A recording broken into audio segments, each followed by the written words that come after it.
اللہ کے پیارے حبیب صلی اللہ علیہ وسلم جنوں کے لیے بھی رحمت بن کر آئے، شیطان کے لیے بھی رحمت بن کر آیا۔ جس شیطان نے اللہ رب الجلال کا حکم نہیں مانا، فخرج منہا فإنک رجیم کا توق اس کے گلے میں ڈال دیا گیا۔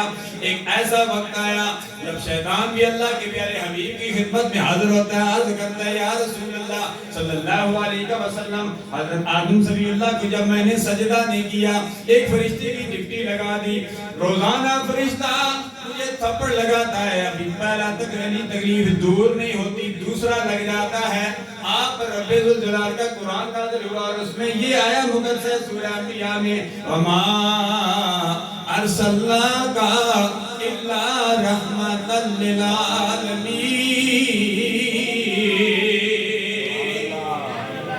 آپ تمام جہانوں کے لیے نبی بن کر آئے، اے مسلمانوں کے نبی میرے لیے بھی سوارش فرماؤ۔ مجھے روزانہ تھپڑ لگتا ہے، اللہ کے پیارے حبیب نے فرمایا ہاں ہاں اے شیطان ملعون، میں تیرے لیے بھی رحمت بن کر آیا، اے شیطان ملعون جا، آج کے بعد تجھے تھپڑ نہیں لگے گا۔